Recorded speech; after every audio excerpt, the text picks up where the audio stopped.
Hello everybody, I hope you're having a wonderful day, and today I would like to share with you guys my final thoughts on the CJRB Pyrite Lite Large, or the large Pyrite Lite, however you want to call it. This thing is just, it's everything I wanted it to be. And this is going to be a pretty simple and short review because honestly my opinion hasn't changed from the unboxing, so you just go watch that. Bye, see you later. But if you want to stick around, stick around. We'll take the weight, we'll do size comparisons. I'll just run my mouth about this thing. The price, I can't remember exactly off the top of my head.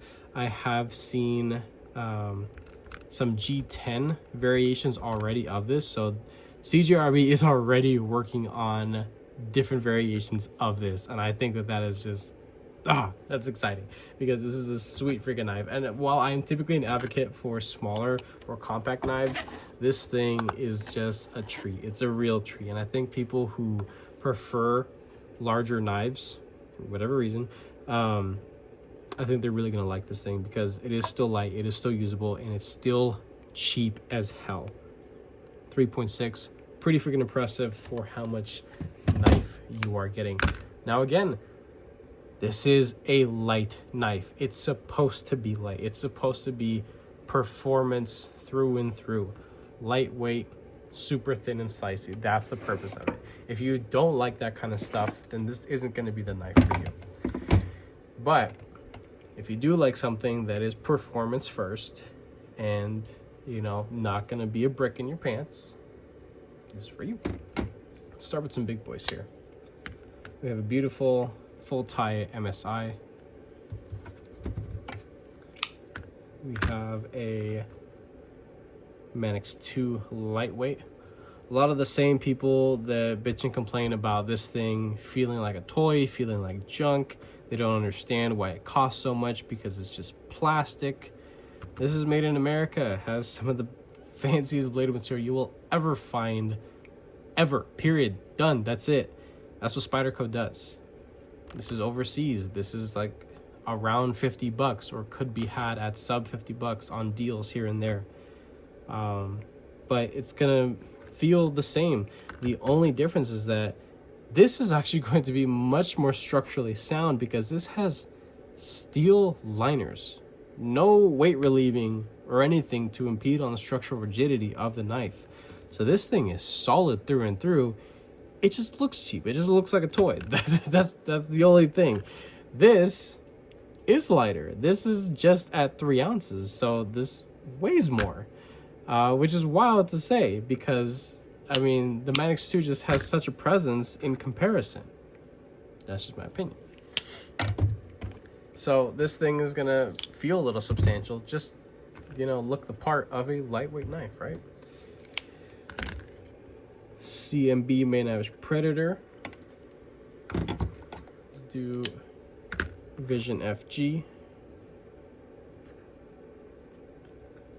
So the exact same amount of usable cutting edge as a Vision FG, which is excellent. I got a couple other larger knives that I think are worth sharing. Got 2. Here is the Prado, which is damn near the same tip to tail. This is the Sencut Glide Strike, which is still one of the longest knives in my collection. And it is actually bigger than the large Pyrite Lite here. The amount of cutting edge is significant in comparison. And that's probably gonna be it. That's some other stuff actually. This is the Civivi Elementum Button Lock 1, the gravity knife one. And then here we got CRK, large Sabenza 31. And yeah, it's probably the same freaking... It's pretty much the same length as a large Sabenza. So if you are one who will say that a large Sabenza is, well, too large, this may be, you know, too lengthy for you. So hopefully those knives give you guys a good visual representation of what this thing is all about in lengthwise. We got the weight. You guys already know the blade material, ARRPM 9. It's good stuff. I've sharpened it a ton of times. It's good. I have no genuine complaints about it. And everything else is exactly the same about when it comes to the regular pyrite light. Now I do own 2 pyrite lights currently, the regular ones, just because this was the first one I ever got. I have these upside down. Crap, I'm sorry. There we go. All right. Well, we're back. Okay, so you can see what's going on here. This is the one for show and tell. This is the one that I beat on, and you could clearly see how rough the PVD has gotten after a buttload of use. You can see how fresh this thing is and how not so fresh this is.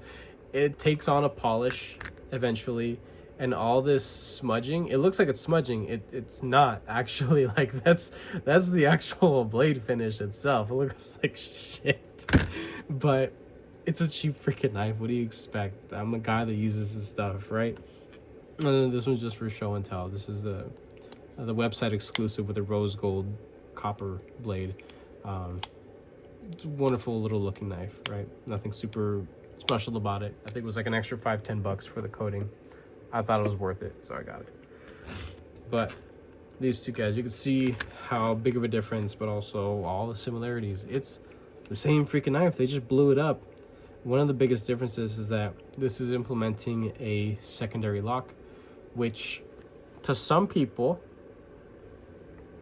I'm just throwing this out there, to some people that would mean that the company isn't too confident in their execution of their current plunge lock execution. Now, well before the pyrite Lite came out, there were plenty of large CJRB knives.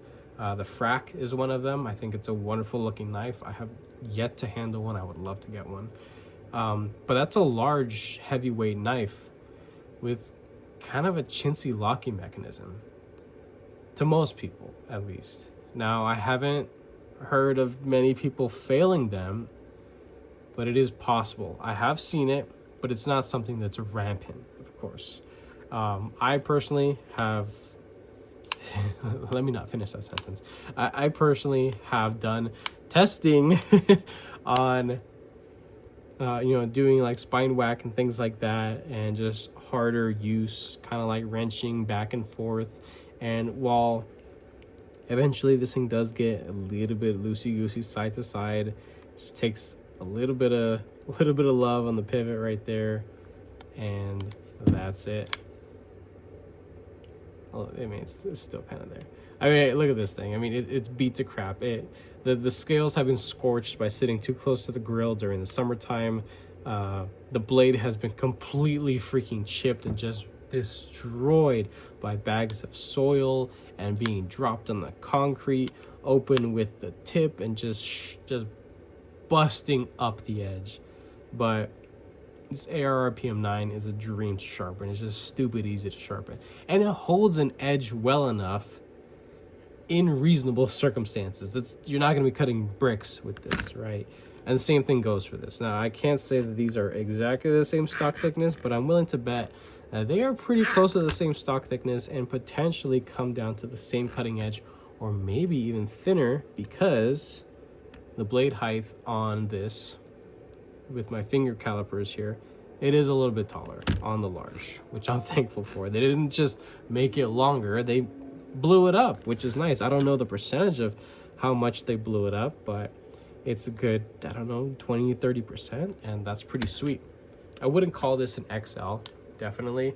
I have yet to experience what a truly XL knife is, but yeah, this is a large knife through and through. And despite the whole secondary lock stuff, we've already seen a couple channels that have shown that this doesn't really matter, and it's almost kind of gimmicky. I've taken this knife apart only once. I have sharpened it twice already, and I can see that there is significantly more surface contact, which would suggest a more stable, more secure lock. I was already confident enough using the knife as is without the secondary lock, but with this, sure, why not? I welcome it. It's not so chintzy and light that I feel like I'm going to easily disengage it through use. But I mean, yeah, I could see myself in a certain circumstance maybe pushing in a way where, hear that?